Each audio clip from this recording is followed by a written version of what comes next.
2025 Honda SP 125 இந்த வண்டியை நீங்கள் வாங்கலாமா வேணாமான்றதை ப்ரோ அண்ட் கான்ஸ் எக்ஸ்பிளைன் பண்ண போகிறேன். வாங்க வீடியோக்குள்ளே போகலாம்.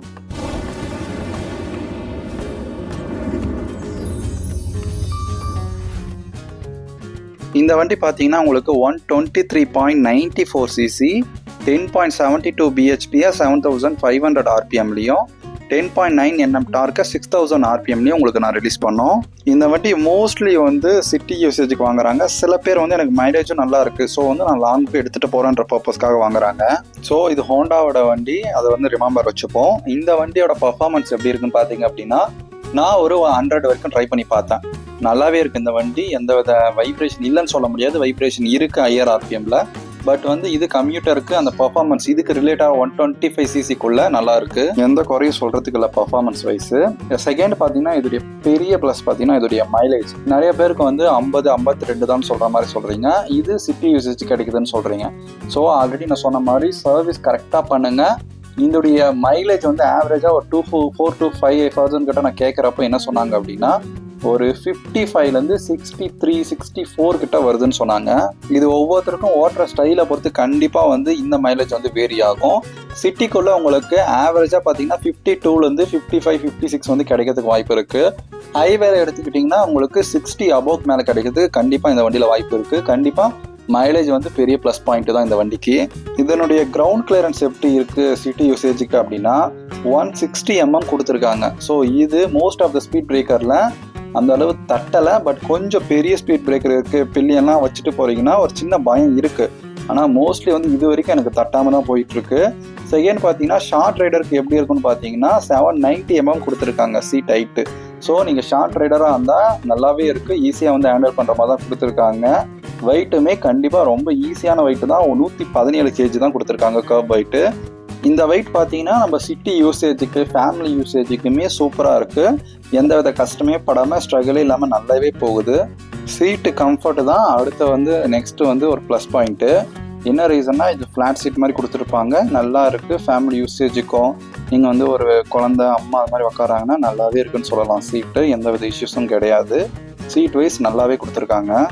இதில் வந்து நான் ஒரு 100 கிலோமீட்டர் கிட்ட ட்ரைவ் பண்ணுறப்ப பார்த்தீங்கன்னா ஒரு ஸ்லைட்லி ஒரு இஷ்யூ இருந்துச்சு. ஸோ அதை நான் நெகட்டிவில் சொல்கிறப்ப கிளியராக உங்களுக்கு எக்ஸ்பிளைன் பண்ணுறேன். இந்த வண்டி பார்த்தீங்க அப்படின்னா 2025 தான் இந்த மாடல். இதில் என்ன பார்த்துருக்காங்கன்னா சின்ன டிஃப்ரென்ஸ் தான். பெருசாக யூஸ்ஃபுல்லான அப்கிரேடான்னு கேட்டிங்கன்னா அது ஒரு கேள்விக்குறி. இதில் பார்த்தீங்கன்னா உங்களுக்கு ஸ்பீடோமீட்டர் எல்சிடி கலர் டிஸ்பிளே மாதிரி கொடுத்துருப்பாங்க. செகண்டு எல்இடி டிஆர்எல் கொடுத்துருப்பாங்க. இது வந்து யூஸ்ஃபுல்லாக நல்லா நிறைய பேர் யூஸ் பண்ணுவாங்களா, நல்லா இருக்கான்னு கேட்டிங்கன்னா கண்டிப்பாக வந்து மஸ்ட் ஒரு கேள்விக்குறி தான். பட் வந்து இது ஒரு அப்டேட் கொடுத்துருக்காங்கன்றதுக்காக கொடுத்த மாதிரி தான் கொடுத்துருக்காங்க. இந்த வண்டியில் எனக்கு ரொம்ப பிடிச்ச ஒரு விஷயம் பார்த்தீங்க அப்படின்னா, நல்லா வந்து ரிஃபைன்டு இன்ஜின் 125 சிசியில். செகண்ட் வந்து ஃபியூயல் எஃபிஷியன்சியாக இருக்குது. மைலேஜெலாம் உண்மையிலேயே நல்லாவே தருது. அதே நேரத்தில் கம்ஃபர்டபுள் ரைடையும் இது கொடுக்குது. பட் அந்த ஒரு சின்ன சேஞ்சஸாக பண்ணியிருந்தாங்கன்னா 100% சொல்லியிருப்பேன். இந்த வண்டியோட ஆன் ரோட் ப்ரைஸ் என்ன வருது, இப்போ வந்து டிஸ்க் வேரியன்ட் OBD 2B அந்த இதுக்குள்ளே போயிடுச்சு. இது ஆன் ரோட் டாப் வேரியண்ட்டோட ஆன் ரோட் ப்ரைஸ் பார்த்தீங்கன்னா உங்களுக்கு 125லேருந்து 130 கிட்ட போயிடும். அந்த ப்ரைஸுக்கு கண்டிப்பாக ஒர்த்தான்னு கேட்டால் ஒரு கேள்விக்குறி. இதுவே இதுக்கு முன்னாடி வந்த வேரியண்ட்லாம் பார்த்தீங்கன்னா உங்களுக்கு 1,10,000 உங்களுக்கு ஆன் ரோட் அந்த ரேட்லேயே உங்களுக்கு கிடைச்சிரும். இன்னைக்கு டேட்டில் அது 1,15,000 பேசிக் ட்ரம் வேரியண்ட் உங்களுக்கு கிடைக்கும். இந்த வீல் பார்த்தீங்கன்னா உங்களுக்கு 18 inch வீல் கொடுத்துருப்பாங்க. ஃப்ரண்ட் அண்ட் பேக் வந்து போத்து 100/80 ஃப்ரண்ட்லேயும் சேம் வந்து 100/80 பேக்லேயும் கொடுத்துருக்காங்க. ரெண்டுமே டியூப்லெஸ் டயர் தான். இதோடைய கிரிப்னஸ் வந்து நல்லாவே இருக்குது சிட்டி யூசேஜுக்கு. அடுத்து வந்து நல்லாவே இருக்குது, அது நல்லா இருக்குது, இது நல்லா இருக்குன்னு சொல்கிறீங்க, வாங்கலாமா கேட்டிங்கன்னா வாங்க நெகட்டிவ்க்குள்ளே போகலாம்.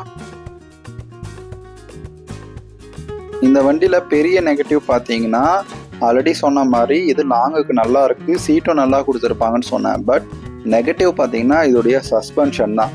சஸ்பென்ஷன் வந்து ரொம்பவே ஹார்டாக கொடுத்துருப்பாங்க. நீங்கள் சிட்டி யூசேஜுக்கெலாம் யூஸ் பண்ணுறீங்கன்னா அதுக்கேற்ற மாதிரி ரொம்ப ஹார்டாக தான் கொடுத்துருப்பாங்க. கம்ஃபர்டபுளுக்கு தான் நம்ம இந்த வண்டியை வாங்குகிறோம். ஸோ ரொம்ப ஹார்டாக இருந்துச்சு. ஒரு சின்ன பம்ப்லேயே வர்றப்போ அதோடைய இம்பேக்ட் வந்து நம்ம உடம்புலையே வர்றப்போ அது நீங்கள் ஒரு கேள்விக்குறியாக இருக்கும் இல்லையா. ஸோ இதுக்கு வந்து நாங்கள் என்ன பண்ணோம், ஓல்டு பைக்லாம் வந்து என்ன பண்ணோம் அப்படின்னா இது மாதிரி இஷ்யூஸ் வரதை வேற ஒரு சஸ்பென்ஷனில் வச்சு மாற்றிட்டோம். ஸோ அது மாற்றுறப்போ இந்த இஷ்யூ வந்து சால்வ் ஆகிடுச்சு.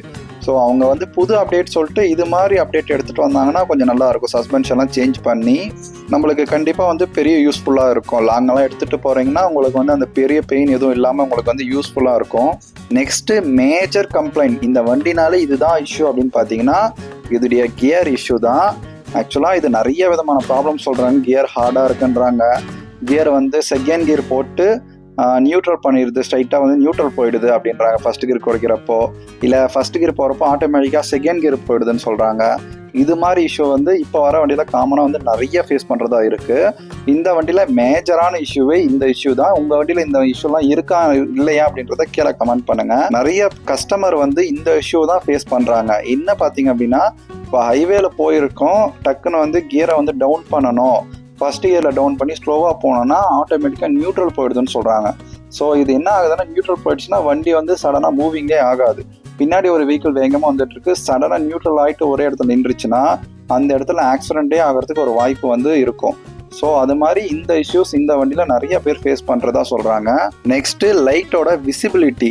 இது வந்து என்னதான் எல்இடி கொடுத்து புது டிஆர்எல் கொடுத்தாலுமே அதோடைய அந்த விசிபிலிட்டி, நைட் விசிபிலிட்டி எப்படி இருக்குதுன்னா கண்டிப்பாக கம்மியாக தான் இருக்குது, போதுமான அளவுக்கு இல்லை. அதுதான் வந்து பெரிய நெகட்டிவாக இருக்குது எல்இடி செட்டப்பே கொடுத்தாலும். நெக்ஸ்ட்டு பார்த்தீங்கன்னா இதோடைய பிரேக்கிங். ஆஸ் யூஷுவல் அப்படியே சொல்லியிருப்பேன், இதோடைய ட்ரம் பிரேக் தான் 1,10,000. நீங்கள் இதுவே டாப் வேரியண்ட்டு டிஸ்க் வேரியண்ட்லாம் வேணும் அப்படின்னா உங்களுக்கு 120க்கு மேலே தான், 130 கிட்டலாம் வந்துடும் உங்களுக்கு. ஸோ அந்த ரேட்டுக்கு இது கண்டிப்பாக நான் ரெக்கமெண்ட் பண்ண மாட்டேன் 130 கிட்டலாம். ஏன்னா அதுக்கு நிறையா வெண்டிங் வந்து காம்படிஷன் ரைவலுக்கு இருக்குது. ஸோ நீங்கள் வந்து பேஸ் வேரியண்ட்டு தான் எடுக்கிறீங்க அப்படின்னா பிரேக்கிங் வந்து கண்டிப்பாக ஒஸ்ட்டு தான். ஸோ நல்லா இருக்குதுன்னா சொல்ல முடியாது. பிரேக்கிங் வந்து எனக்கு அந்தளவுக்கு கிரிப்னஸும் கிடைக்கல. ட்ரம் பிரேக் தான் கொடுக்குறன்றப்போ ஒரு பெரிய வந்து நெகட்டிவான ஒரு இது தான் பிரேக்கிங் இந்த சைடில் SP125. ஆக்சுவலாக நான் ஆல்ரெடி சொன்ன மாதிரி தான் இதில் அப்டேட்டுன்னு சொல்லிட்டு கலரை சேஞ்ச் பண்ணுறது, சின்ன சின்ன சேஞ்சஸ் வந்து எல்இடி லேம்ப், ப்ளூடூத் அது மாதிரி எடுத்துகிட்டு வரதுக்கு பதிலாக நம்மளுக்கு யூஸ்ஃபுல்லான இருக்கிற ஒரு மேஜர் அப்டேட் எடுத்துகிட்டு வந்தாங்கன்னா கண்டிப்பாக வந்து நல்லாவே இருக்கும், நம்மளுக்கு யூஸ்ஃபுல்லாகவே இருக்கும். ஆஸ் யூஷுவல் இந்த வண்டி நல்ல வண்டி தான்.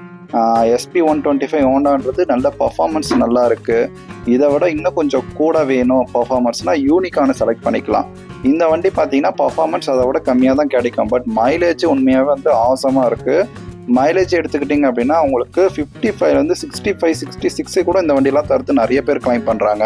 சரி, ஓவராலாக உங்களுடைய ஒப்பீனியன் என்னன்னு கேட்டிங்க அப்படின்னா இதில் ஆக்சுவலாக பிரேக் வந்து ரொம்ப ஆவரேஜாக இருக்குது, சஸ்பென்ஷனும் ஹார்டாக தான் இருக்குது. நெகட்டிவ்லாம் உங்களுக்கு ஓகே அப்படின்னா ட்ரை பண்ணி பாருங்கள். பட் என்னுடைய சஜஷன் கண்டிப்பாக டிஸ்குவாலிஃபைடு தான். இதுக்கு நீங்கள் யூனிகான் ட்ரை பண்ணி பார்க்கலாம், ஏன்னா அதில் சிங்கிள் சேனல் ABS-ஓட வரும். உங்களுடைய ஒப்பீனியன் மறக்காமல் கமெண்ட் பண்ணுங்கள். ஏதாச்சும் டவுட் இருந்தாலும் கமெண்ட் பண்ணுங்கள். எனிவேஸ், தேங்க்ஸ் ஃபார் வாட்சிங்.